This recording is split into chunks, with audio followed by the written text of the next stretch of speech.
একটু পর সন্ধ্যা লেগে যাবে।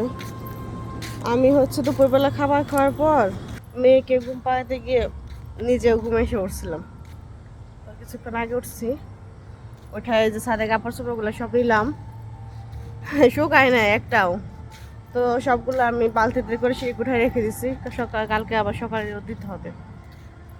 বললাম না যে বৃষ্টি আসতে পারে, বৃষ্টি আসে নাই। তো তারপরে তোমাদের দাদা এই কাপড়গুলো ছাদে মেরে দিয়েছিল, তো আমি সময় পাচ্ছিলাম না, বললাম যে একটু ছাদে এগুলো দিয়ে আসো, আমি তো লেট হয়ে যেতেছে, রোদ চলে যাবে। তো তোমাদের দাদাই ছাদে দিয়ে গেছিলো, এখন আমি সবগুলো কাপড় তুলে রাখলাম। আগে দিলে শুকা যাইতো, আগে ওই যে বৃষ্টি বৃষ্টি ভাব মানে মেঘলা করে ভাবছে করেছিল আকাশটা, এই জন্য দিলাম না, যে এই বুঝি বৃষ্টি আসে। তো আজকে আর বৃষ্টি আসলো না। দেখো গরম পড়েছে অনেক আজকে, দেখছো? মুখ দেখেই বুঝতে পারছো ঘুম থেকে উঠলাম মাত্র। মেয়েও ঘুম আসছিল আমার সাথে। আমি ঘুম আসলে কি, যদি আমি ওর সাথে ঘুম আসি, ও লং টাইম ঘুম আসে। মনে হয় ও মাঝখানে উঠে তাকে দেখে পাশে আমি শুয়ে আছি, তখন আর মানে উঠে না। কিন্তু আমি সাথে যদি না শুই, ও খুব তাড়াতাড়ি ওর ঘুম ভেঙে যায়, উঠে যায়।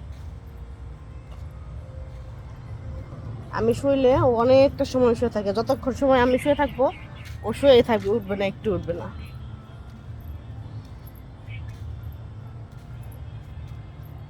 ছাদে একটু হাঁটছি, ভালোই লাগতেছে,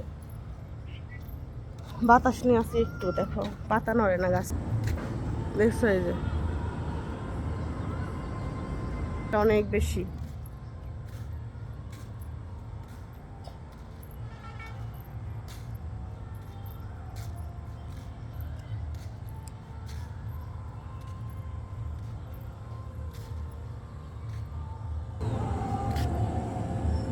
সবাই যার যার ঘরে চলে গেছে, সন্ধ্যা লেগে যাবে। ও দেখো একটা ঘুড়ি গাছে বেজে রয়েছে, দেখছো? এই যে পারতে পারে না মনে হয় ওরা।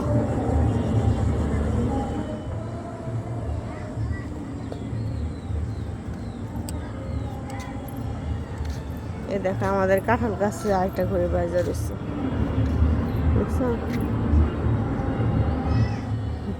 ঘুরে উড়াইতে গেলেও সমস্যা, যাদের ওদের ঘুড়ি শুধু গাছে বাজে, অন্য জায়গায় চলে যায়, নিচে চলে যায়। এখন মেয়ে আবার কান্নাকাটি করবে।